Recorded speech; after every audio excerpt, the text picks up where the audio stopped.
And now they're mad that it got stopped, and they're like trying to sue to have it be restored.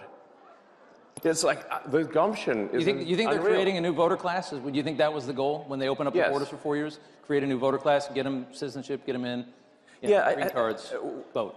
A lot of these things, like you don't actually have to assume some grand conspiracy. You just need to look at basic incentives. Who benefits? So if the incentives, fundamentally, if the probability that an illegal is going to vote Democrat at some point, whether it's cheating, but eventually they can become citizens. But if the probability is like 80, 90%, you just look at California, which is supermajority Dem, and then the incentive is to maximize the number of illegals in the country. That is why the Biden administration was pushing to get in as many illegals as possible and spend every dollar possible to get as many, because every one of them is a customer, every one of them is a voter. Yeah.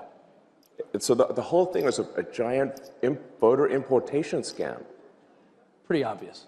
Very obvious. Yeah. And then moreover, then they actually created the CVP1 voter app thing, where they were, which is like where they would literally fly people in. It's not like like at the point at which people are being flown in at your expense. Sending planes. Like building a wall up, doesn't fly matter. them over the border. Yeah, they're literally flying them in. No other country in the world would do something like this. Nobody is this stupid. Yeah, and then we found that it was like $100 million contract given to some guy in London, actually, oddly enough, for the CVP1 app. Let me now craft the commentary drawing on the comprehensive research I've gathered about Musk's time in the Trump administration, his false immigration voter fraud claims, and the complex dynamics between tech billionaires and MAGA politics. So you just watched Elon Musk sitting there in that clip spinning the most extraordinarily cynical conspiracy theory about American democracy, and what strikes me first and foremost as I process this nauseating spectacle is how perfectly it encapsulates the billionaire capture of our political discourse. In this exact moment in December 2025, we're watching the smoldering wreckage of what was supposed to be Musk's glorious governmental efficiency crusade, but has instead revealed itself as perhaps the most brazen self-enrichment scheme and authoritarian power grab we've witnessed in modern American history, and I want you to understand the sheer magnitude of what you're witnessing here.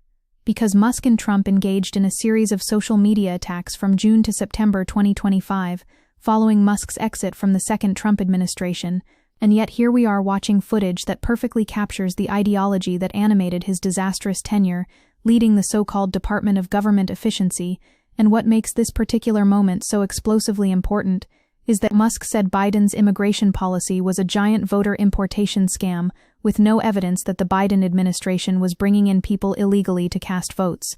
And we need to sit with how profoundly dangerous that lie actually is. This isn't just some abstract policy disagreement about border management or asylum processing. This is a full-throated assault on the legitimacy of American democracy itself, wrapped in the thinnest possible veneer of economic rationalism, and you heard it right there when the interviewer fed him that leading question about creating a new voter class, and Musk just ran with it, constructing this elaborate fantasy where every undocumented person who crosses the border is essentially a future Democratic vote, a customer in his words, as if human beings fleeing violence and poverty are commodities in some grand political scheme, and the sociopathic framework for there should send chills down your spine because immigration and voter fraud became by far Musk's favorite and most popular policy topic online, with his posts on the subject receiving more reposts than any other policy issue, garnering about 10 billion views, which means this conspiracy theory that you just heard him articulate has been algorithmically amplified to a truly staggering degree by the richest man in human history, using the social media platform he purchased specifically to shape political discourse. And here's what makes me want to scream from the rooftops about the sheer audacity of this grift, because Musk became one of the biggest beneficiaries, with federal agencies having at least 32 open investigations into his companies before Inauguration Day, and since then Trump appointed him to lead DOJ, which is slashing government programs and targeting agencies investigating his companies. So let's be absolutely crystal clear about what happened here, shall we? Musk spent $294 million to boost Trump and other Republicans during the 2024 election cycle, and then was rewarded with unprecedented access to dismantle the very regulatory apparatus that was investigating his business empire. And you want to talk about voter importation schemes? Let's talk about billionaire importation into governmental power without any democratic accountability whatsoever. The scope of what Musk stands to gain from directing agency reconstruction is incalculable, with his companies Tesla and SpaceX accounting for at least $15.4 billion in government contracts over the past decade, and his power to influence which agencies must cut costs or how government contracts are allocated opened the door for him to enhance his personal fortune. And this is corruption so naked, so brazen, so utterly shameless that it would make the robber barons of the Gilded Age blush.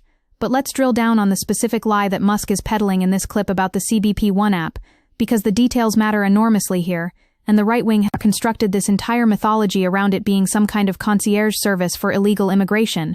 When the reality is so completely different, it would be funny if the stakes weren't so catastrophically high.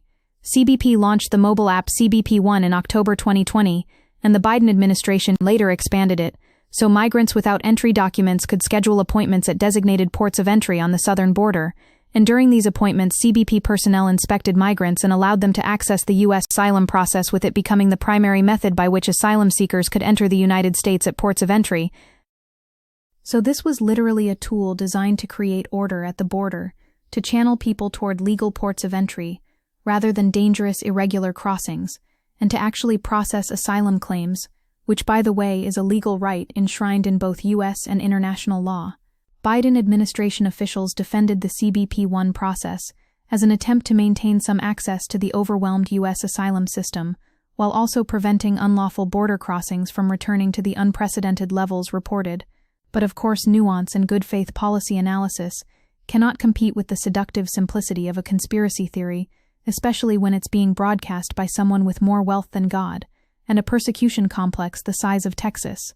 And Musk sitting there saying every one of them is a customer, every one of them is a voter, as if there's this direct pipeline from crossing the border to pulling a lever in a voting booth, when non-citizens can't vote in federal elections, and the path to U.S. citizenship can take a decade, with the current influx of immigrants not leading to a significant number of new voters for many years, if ever. And you know what the most infuriating part is? The Biden administration removed, returned, or expelled more than 4.5 million people from February 2021 to November 2024. Which completely obliterates this narrative that Democrats were just flinging open the borders and welcoming everyone in with gift baskets. But facts have never mattered to people constructing authoritarian mythologies, have they? The function of this lie isn't to accurately describe reality. Function is to delegitimize democratic outcomes, to plant the seed that when Democrats win elections, it's because of fraud, because of manipulation, because the system has been gamed, and therefore democratic governance itself lacks legitimacy. And you can draw a straight line from this rhetoric, January 6th, to election denial, to the wholesale assault on democratic norms that has become the defining characteristic of the contemporary right. The Bipartisan Policy Center found only 77 instances of non-citizens voting between 1999 and 2023, stating that illegal voting, including by non-citizens, is routinely investigated and prosecuted, and there is no evidence that non-citizen voting has ever been significant enough to impact an election's outcome. And yet here we have Musk with his billions and his platform constructing this grand conspiracy theory, and the reason he can get away with it is because his online rhetoric on immigration does more than boost Trump's policy plans. It plays directly into Trump's claims that elections are rigged for Democrats, and in Musk, Trump has found an influential ally willing to launder a false conspiracy theory for the masses, helping lay the groundwork to dispute election results, which is to say, this isn't stupidity, this is strategy, this is deliberate. This is how you construct the ideological scaffolding for minority rule. And now let me take you deeper into what happened when this man actually got his hands on the levers of government power, because the theoretical danger of billionaire influence becomes horrifyingly concrete when you examine what happened when Doge was created by executive order, with Musk initially vowing to cut $2 trillion in government spending, later walking that back to $150 billion, and under his leadership, Doge eliminated an estimated 260,000 federal jobs out of a 2.3 million strong civilian workforce, and these weren't just numbers on a spreadsheet. These were people's livelihoods. These were essential services that Americans depend on, and one researcher estimated Doge cuts to foreign aid programs had led to some 300,000 deaths, mostly of children, as of May 2025, which is a body count that should haunt anyone who cheered for government efficiency without interrogating what was actually being sacrificed on that altar. Musk's initial, often chaotic infiltration of various departments set off alarm bells, and what we witnessed was a campaign from inside the federal government to radically upend agencies, exercising a level of control so sweeping that it stunned former top White House officials, even in an era when everything is described as unprecedented. DOGE gained access to the Treasury Department's payment systems, which are responsible for processing trillions of dollars of spending every year. And just pause for a moment and consider the staggering implications of an unelected billionaire with massive government contracts and ongoing investigations into his companies getting access to the federal payment system. By removing ethical requirements for civil servants appointing Musk as a special government employee and granting DOGE unprecedented access to sensitive government data, Trump created multiple avenues for Musk to exploit his political position for personal gain, with no evidence of Musk filing ethics forms or addressing potential conflicts of interest. And this is corruption in broad daylight. This is what it looks like when oligarchy displaces democracy. This is the billionaire politics feedback loop at its most destructive and most visible, and it should terrify every single person who cares about accountable governance. But here's where the story gets even more deliciously ironic in a way that would be comedic if it weren't so tragic, because Musk's exit from the Trump administration came after his criticisms of the One Big Beautiful Bill Act. His departure came just after his first major public disagreement with Trump over the administration's tax and spending budget bill, which was passed by a single vote, which means even the alliance between the fascist strongman and the tech billionaire couldn't survive contact with actual governance.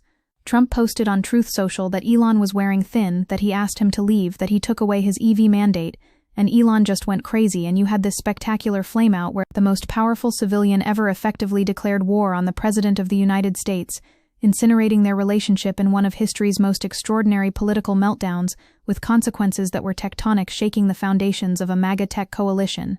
And what this revealed is that there is no honor among thieves, that these alliances of convenience built on mutual self-interest and authoritarian impulses are inherently unstable, because everyone's trying to maximize their own power, and eventually those interests collide.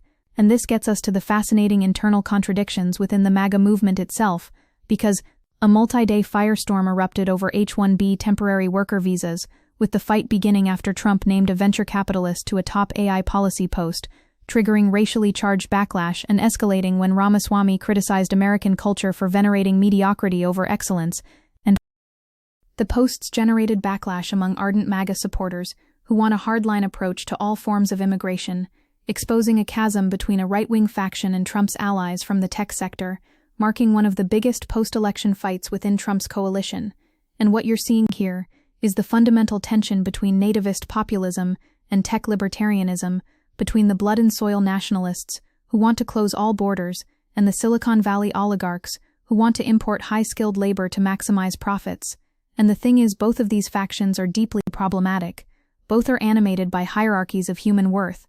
Both ultimately serve to entrench existing power structures, but they can't even maintain a coherent coalition because their material interests diverge. Steve Bannon has long railed against Musk's role in the Trump administration and the broader MAGA movement, and some people want to use this as an opportunity to separate the MAGA movement from billionaires and yank it back to Bannon's view of populism. Bannon suggested Trump should seize control of SpaceX and investigate Musk's citizenship, which is absolutely wild when you think about the fact that these were supposed to be allies just months ago, and now you have competing factions of the right trying to destroy each other. And look, I'm not going to shed a single tear for any of these ghouls, but what this tells us about the future is genuinely alarming, because there are real repercussions for the broader Republican Party, should Trump and Musk not repair this relationship with Musk, having shown he's willing to use his fortune and social media platform to wield it against critics, whether Democrats or Republicans, which means we're living in a world where elections can be determined by whether or not one billionaire is feeling generous toward a particular candidate, and that should be unacceptable in any society that claims to value democratic equality. Now let's return to the specific claims Musk makes in this viral clip, because he talks about flying people in at taxpayer expense and building a wall only to fly them over it, and this $100 million contract to some guy in London for the CBP One app. And these details matter because they're designed to make the conspiracy feel concrete, specific, even though Musk's statement ignored that the Biden administration removed and deported immigrants in the U.S. illegally and stepped up efforts in 2024. And illegal immigration generally dropped since March 2024 and dropped significantly after June when Biden implemented a policy limiting people's ability to apply for asylum at the southwest border, with more than 177,000 encounters in March 2024 and 47,000 in December.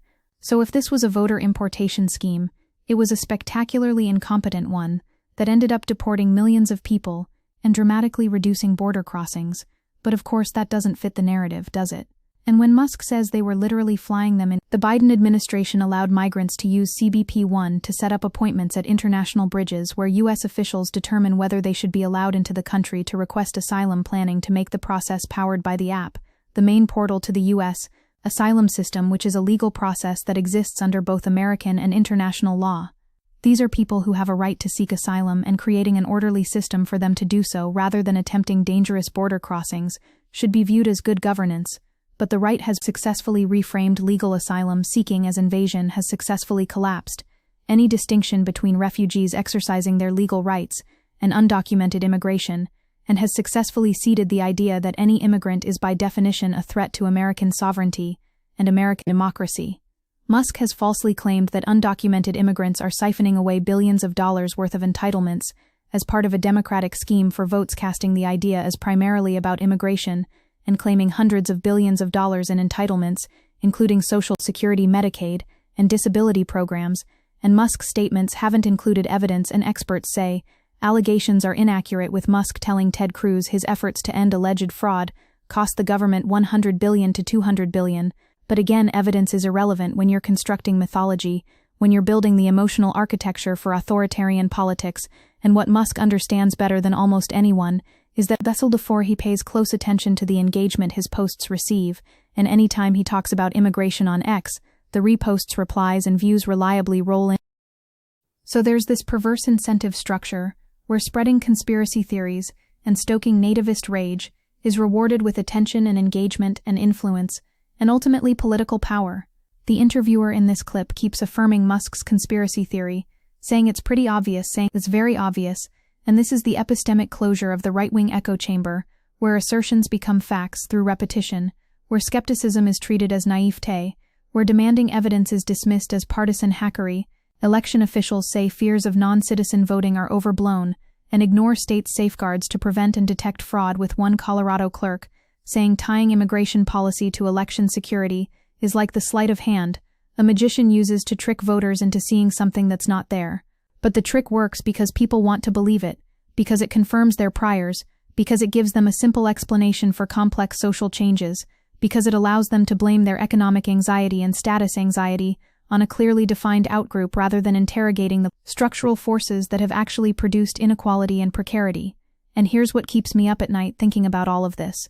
Because what we're witnessing is not just policy disagreements about immigration levels or border security, we're witnessing the construction of a counter-reality, an alternative epistemic universe where democratic victories are by definition illegitimate, where immigrants are by definition fraudulent voters, where the entire apparatus of American democracy has been captured by a conspiracy so vast and so comprehensive that it can only be opposed through extraordinary measures, through the suspension of normal democratic procedures, through the empowerment of authoritarian strongmen and billionaire oligarchs who will cut through the red tape and restore rightful order.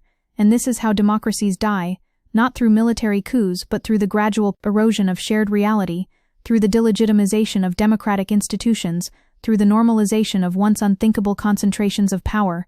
The current concentration of wealth is unlike anything in history, and so is billionaires' involvement in politics. America's 902 billionaires are collectively worth more than $6.7 trillion, the most wealth ever amassed by the nation's ultra-rich, and a little more than a decade ago, there were half as many billionaires with total worth at $2.6 trillion, when adjusted for inflation, with Musk already the world's richest man recently securing an incentive-heavy $1 trillion pay package, which is wealth on a scale that is genuinely difficult to comprehend, wealth that translates directly into political power that allows individuals to shape elections, to fund private armies of activists, to purchase social media platforms, to embed themselves within governmental bureaucracies, and to escape accountability for their actions. This is neo-feudalism dressed up in the language of innovation and disruption. This is oligarchy with a Silicon Valley veneer, and the fact that it's happening in real time in plain sight should mobilize every single person who believes in democratic equality to resist with every tool at our disposal. So when you watch Elon Musk in this clip spinning his voter importation conspiracy theory, understand that what you're witnessing is not just ignorance, not just partisan spin, but a deliberate strategic effort to undermine faith in American democracy, to lay the groundwork for authoritarian governance, to justify the concentration of power in the hands of a wealthy elite, and to scapegoat the most vulnerable among us for problems that were created by the very billionaire class that Musk represents. We cannot rely on unelected tech oligarchs who stand to gain from their government appointment. And yet that is precisely the system we are allowing to consolidate its power, and the question before us now is whether we will find the collective courage to say enough to demand accountability, to rebuild democratic institutions that can actually constrain billionaire power to create an economy that serves human flourishing rather than wealth accumulation, and to affirm that every human being, regardless of where they were born, has inherent dignity and worth, and deserves to be treated as something more than a customer or a voter or a pawn in someone else's political game. The stakes could not possibly be higher, and the time for action is right now, today, this very moment, because every day we allow these lies to metastasize, every day we permit this level of corruption to go unchallenged, is another day that American democracy slips further toward the abyss, and I for one am not willing to let that happen without one hell of a fight.